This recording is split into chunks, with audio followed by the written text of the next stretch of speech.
ओम साई राम। मैं अनुभूति आप सभी लोगों का हार्दिक अभिनंदन करती हूँ साई अनुभूति चैनल में। और अनुभवों की श्रृंखला से अनुभव नहीं, आप लोगों के लिए एक बहुत प्यारी सी इन्फॉर्मेशन लेकर आई। तो चलिए उससे पहले बाबा का जयकारा लगा लें। अनंत कोटि ब्रह्मांड नायक राजाधिराज योगी राज परम ब्रह्म श्री सच्चिदानंद सद्गुरु साईनाथ महाराज की जय। ओम साई राम।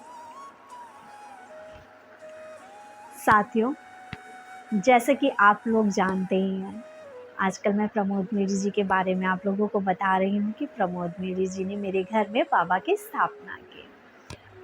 और आज मैं आपको उनके बारे में जो इन्फॉर्मेशन देने वाली हूँ, शायद वो आप में से बहुत सारे लोगों को नहीं पता होगा। तो दिल थाम के बैठिए उस जानकारी के लिए। आप लोग जानते हैं, प्रमोद मेरी जी मुझे शिरडी में मिले साईं स्वरूप के रूप में। मैंने बाबा से बाबा को मांगा और बाबा ने अपना सबसे बड़ा सेवक मेरे पास भेजा मुझसे मिलने के लिए, मुझे गले लगाने के लिए, क्योंकि मेरी इच्छा थी कि साईं मुझे गले ज़रूर लगाना। मेरी इन इच्छाओं की पूर्ति के साथ साथ बाबा ने मेरे घर में प्राण प्रतिष्ठा के लिए भी अपने सबसे बड़े सेवक को मेरे घर भेजा। जी हाँ, आज मैं उसी साईं सेवक के बारे में आप लोगों को बताना चाहती हूँ। सबसे पहली बात, 27 साल ईयर 1985 से बाबा के जो स्नान और चारों टाइम की आरतियाँ वो की है मेरी जी ने। बाबा का ध्यान रखा है मेरी जी ने। बाबा को खिलाना पिलाना सुलाना सब कुछ मेरी जी करते थे, और बहुत प्रेम से। और ये प्रेम झलकता है उनकी आरतियों में। ये सब आप लोगों ने भी फील किया होगा कि प्रमोद मेरी जी की वॉइस में जो आरती है और जो दूसरी आरती हैं, उनके वॉइस में, उनकी मिठास में कितना अंतर है। जब प्रमोद मेरी जी आरती बोलते हैं या प्रमोद मेरी जी बाबा को कोई गाना गाते हैं, तो वो यहाँ दिल से निकलता है, दिल से। और इतना मीठा कानों को जो मंत्रमुग्ध कर दे, ऐसी आरतियाँ होती हैं उनकी, ऐसे सॉन्ग होते हैं। क्या आप लोगों को ये पता है, 27 साल बाबा की सेवा करने का मौका प्रमोद मेरी जी को मिला। क्या उसके पीछे कोई राज नहीं होगा? बिल्कुल राज है। तो खोले हम उस राज से पर्दा। जहाँ तक मुझे लगता है और जहाँ तक मुझे समझ आया, आप सभी को पता है ना, बाबा ने समाधि कौन सी तारीख को ली थी? बाबा के समाधि दिवस 15 अक्टूबर था, है ना। बाबा ने समाधि का जो टाइम था वो क्या था? 2:45। अब यहाँ मैं आपको एक खास बात बताती हूँ। जो हमारे प्रमोद मेरी जी हैं, यानी शिरडी के सबसे बड़े संत, जिन्होंने 27 साल बाबा की पूजा की है, उनका जन्मदिन भी 15 अक्टूबर का ही है। और उनका बर्थ टाइम यानी जन्म का जो टाइम होता है वो भी 2:45 ही है।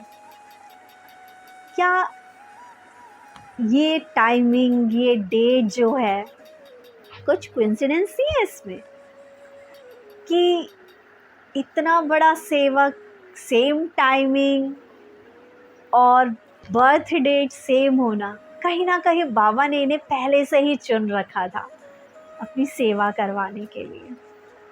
आज हम प्रमोद मेरी जी को एक बहुत बड़ी जगह पे देखते हैं, लेकिन प्रमोद मेरी जी की शुरुआत भी हमारी तरह, आम लोगों की तरह ही हुई थी। वो भी पढ़ाई लिखाई करके नौकरी की तलाशी कर रहे थे। उन्होंने, जब हम शिरडी में मिले थे तो बताया था कि अनुभूति कि पहले मैं जॉब किया करता था, और वो जो जॉब थी, आप उसका अमाउंट सुनोगे ना तो आप कहोगे कि वाकई ज़िंदगी में स्ट्रगल उन्होंने बहुत किया। और उस समय जो उनकी सैलरी थी वो 450 रुपये थी। जब मैंने 450 रुपये सुना ना, तो मैंने अचानक से एकदम से बोला मैंने कहा मेरी जी सिर्फ 450 रुपये? तो उन्होंने पता है मुझे क्या कहा, ये तो बहुत ज़्यादा थी अनुभूति, मैंने तो 120 रुपये 120 रुपये मध्य में भी काम करा है। और मैंने वो टाइम भी देखा है जब मैं सिर्फ एक वक्त की रोटी खाता था। जब उन्होंने ये कहा ना कि क्योंकि इतना ज़्यादा पैसे नहीं थे तो मुझे मैनेज करना था और मैं एक टाइम की रोटी खा के गुजारा करता था, तो वाकई मुझे तकलीफ़ हुई, पिंच हुआ कि कोई भी इंसान बड़ा ऐसे ही नहीं बन जाता। हमें तो सिर्फ ये दिखता है कि वो इंसान बड़ा है, वो इंसान ऐश कर रहा है, वो खुश है, उस पे इतना पैसा है, लेकिन उस मुकाम तक पहुंचने के लिए ना जाने कितने पड़ाव से होकर गुजरना पड़ता है। और ऐसे ही मुकामों से गुजरे हैं मेरी जी। आप लोगों को मैं यहाँ पर एक चीज़ और बताती हूँ। जब ये 400 450 रुपये की नौकरी कर रहे थे, उस दौरान इनके जो भी मालिक मालकिन जो भी रहे होंगे, उनका व्यवहार इनके प्रति अच्छा नहीं था और वो उनको जिस काम के लिए इन्हें रखा था, प्रिंटिंग के लिए, वो काम भी नहीं करा रहे थे, दूसरे काम करा रहे थे। तो एक दिन मेरी जी ने बोला कि आप मुझे वो काम तो सिखा नहीं रहे हैं, तो आप मुझे कब सिखाएंगे? तो उनके मालिक ने उन्हें बोला होगा कि तुम्हें जो काम दिया जा रहा है अभी वही काम करो। तो ये बताते कि उस टाइम पर इन्हें बहुत गुस्सा हुआ करता था, ये गुस्से वाले हुआ करते थे। तब इन्होंने उनको बोला कि अगर आपको काम नहीं सिखाना तो आप ऐसा करो कि मैं आपकी नौकरी छोड़ रहा हूँ और आप मेरा हिसाब कर दो। तब उस व्यक्ति ने इनका हिसाब नहीं किया और हिसाब के रूप में जो भी पैसा दिया होगा इसके अलावा इन्हें निकाल दिया धक्का मार के। ये कहते हैं कि वो पल, वो टाइम इनकी ज़िंदगी का इतना दुख भरा टाइम था कि ये उस दिन रोए और बहुत रोए। ये कहते हैं कि अनुभूति उस समय पे मेरे हाथ में ना वो जो 2 रुपए वाली अंगूठी नहीं होती थी बाबा की, जिसमें बाबा का स्वरूप बना रहता है, वो पहनी हुई थी मैंने। और मैं इतना दुखी था कि मेरी मेहनत के बावजूद भी मुझे फल नहीं मिल रहा है।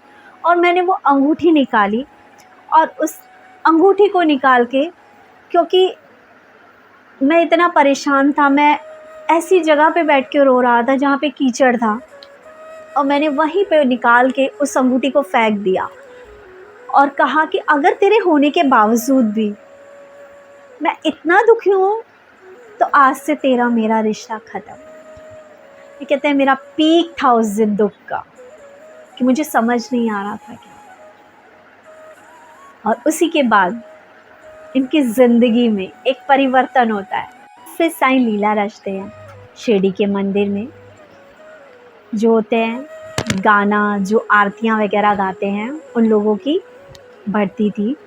और इनके सिस्टर ने इनको बताया कि वहाँ पर की वैकेंसी निकली हुई है, तू जाकर अप्लाई कर दे, क्योंकि तुम वैसे भी गाने वगैरह तो गाते ही हो, आवाज़ तुम्हारी अच्छी है, जाओ और इंटरव्यू दे दो। ये कहते हैं कि उस समय इन्हें शिरडी के बारे में ज़्यादा पता नहीं था और ये बाबा के बारे में भी ज़्यादा जानते नहीं थे, लेकिन क्योंकि नौकरी की तलाश थी और नौकरी चाहिए थी तो इन्होंने कहा कि चलो जाकर देखता हूँ। और फिर इन्हें साथ मिल गया किसी व्यक्ति का जो यहीं शिरडी आ रहा था, उन्हें शिरडी के बारे में पता था और ये उनके साथ शिरडी आए। लेकिन जो ट्रेन थी वो लेट हो गई, 12 बजे का इंटरव्यू था और जो ये पहुँचे वो 1 बजे के करीब पहुँच रहे थे। ये कहते हैं मैं पहले ही समझ गया कि अब तो कोई फ़ायदा है नहीं, इंटरव्यू होगा नहीं क्योंकि टाइमिंग निकल चुकी है। ये कहते हैं कि इनके साथ जो व्यक्ति आए थे, जो सज्जन पुरुष आए थे, उन्होंने बोला कि हम एक बारी बात करके देखेंगे, क्या पता वो मान जाए और तुम्हारा इंटरव्यू ले लें। तो उन्हें समझाएंगे कि गाड़ी लेट हो गई, इसमें हमारा तो दोष नहीं है, क्या पता इंटरव्यू जाए। ये कहते हैं कि उन्हीं सज्जन पुरुष ने इनके लिए बात करी और कहते हैं साईं की लीला उस दिन इंटरव्यू 11 बजे शुरू हुआ ही नहीं, इंटरव्यू शुरू हुआ 1 बजे। ये कहते हैं कि इंटरव्यू जब मैं देने के लिए गया और तब मुझे बाबा की आरतियाँ नहीं आती थी, तो इनसे पूछा गया कि तुम्हें संगीत का ज्ञान है? तो इन्होंने बोला कि नहीं, मुझे ज़्यादा नॉलेज नहीं है। तो आरतियाँ आती हैं? तो इन्होंने बोला नहीं आती हैं। तो जो भी इंटरव्यू वाला व्यक्ति था उसने इनको बोला तो तुम यहाँ करने क्या आए हो? तो इन्होंने उस बीच उनसे परमिशन मांगी कि आप मुझे 8 दिन का समय दीजिए और मैं आपको सारी आरतियाँ वगैरह जो हैं वो याद करके सुना दूँगा। ये कहते हैं कि शायद बाबा लीला रच रहे थे ना, बाबा ने सेवा करवानी थी, इसलिए मुझे वो मौका दिया गया। मैंने अपने आवाज़ में इन्हें दूसरे जो थे वो भजन सुनाए, मेरी आवाज़ इन्हें अच्छी लग गई और मुझे चुन लिया गया। 8 दिन का समय दिया गया और इनसे कहा गया कि आप ज्वाइन कर लो। तो इन्होंने यही कहा कि मैं यहाँ पे सिर्फ इंटरव्यू देने के लिए आया था, कपड़े वगैरह नहीं लेकर आया था, तो थोड़ा समय तो मुझे चाहिए। ये कहते हैं कि उसके बाद इन्होंने बाबा की आरतियाँ अच्छे से कंठस्थ कर ली और उसके बाद तो आप लोगों को पता ही है कि आज सबसे सुंदर आरतियाँ यदि कोई गाता है बाबा की तो मेरी जी ही गाते हैं। सबसे प्यारा मंगल स्नान यदि कोई करता है मेरी नज़रों में, और हमारे घर में जितने लोग आए थे और हमारे साथ इंस्टा पे लाइव जुड़े जितने भी लोग थे, वो सब यही मानते हैं कि मेरी जी जितने अच्छी प्राण प्रतिष्ठा, बाबा के भजन, बाबा की आरती कोई और नहीं गा सकता। इतना मधुर कंठ है इनका, इतनी मधुर आवाज़ है और इस आवाज़ से ज़्यादा इनका दिल है, बाबा के प्रति इनका प्यार है। क्योंकि जब दिल में प्यार हो ना तो जुबान मीठी ही निकलती है। तो बस मैं यहाँ पे आप सभी लोगों से यही कहना चाहूँगी कि यदि आप लोग अपने घर में, अपने मंदिर में, आप मंदिर बनाने की यदि प्लानिंग कर रहे हो और प्राण प्रतिष्ठा कराना चाहते हो तो मेरी जी को ज़रूर बुलाइए। क्योंकि सच में मेरी जी आते हैं तो बाबा साक्षात आते हैं। अब वाकई कंपैरिजन करके देख लेना कि जो पूजा अर्चना मेरी जी करते ना दिल से, वो कोई दूसरा पंडित कर ही नहीं सकता। और पंडित आते हैं हवन यज्ञ पूजा जो कुछ भी वो करके चले जाते हैं। क्या कोई एक ऐसा संत देखा आपने जो ये सब करने के बाद बाबा की आरती भी बहुत अच्छे से गाएगा शिरडी की, और बाबा के लिए भजन भी गाएगा, प्यार से बाबा के स्वरूप में प्राण फूंक कर बाबा को मधुर मधुर संगीत सुनाएगा कि बाबा आके बैठ ही जाएंगे भक्तों के समक्ष। और जैसे मेरे घर में कैप्चर हुए बाबा हर जगह उस दिन, ऐसे आपके यहाँ पे कैप्चर हो जाएंगे। मेरी जी, जैसे कि मैंने आपको पहली वीडियो में बोला था कि मेरी जी साईं संध्या भी करते हैं, सत्यनारायण की व्रत कथा भी करते हैं। आपको अपने बाबा के स्वरूप का मंगल स्नान कराना है तो वो भी करते हैं, और आपको यदि प्राण प्रतिष्ठा करानी है तो मेरी जी वो भी करते हैं। आप किसी भी कार्यक्रम के लिए मेरी जी को अपने यहाँ इनवाइट कर सकते हैं। बस हाँ, ये सब आपको पता ही है कि जब भी हम किसी को बुलाते हैं तो जो भी सेवा होती है वो तो हमें देनी ही होती है। लेकिन यकीन मानिए पैसे हम और जगह भी लगाते हैं पूजा पाठ के लिए, लेकिन एक बार यदि आपने मेरी जी से पूजा करवा ली ना तो आप सालों नहीं भूलने वाले इस चीज़ को। और इसी के अलावा क्योंकि ये संत है ही बाबा का स्वरूप, बाबा की तरह ही वाकई बहुत निश्चल और सीधे इंसान हैं, बहुत सज्जन पुरुष हैं। क्योंकि मैं शिरडी में मिली इनसे, एक अनजान व्यक्ति थे मेरे लिए, लेकिन कितना प्यार और कितना अपनापन है इनके अंदर। मेरे घर आए, मेरी जी मेरे फादर की तरह, या मैं कह लूँ मेरे भाई की तरह, या मेरे बाबा की तरह। मैं तो उनके आने से पहले यही सोच रही थी कि वो मेरे घर आएंगे। मैंने तो उन्हें बाबा के रूप में ही देखा है। मैं तो उन्हें बाबा ही मानती हूँ।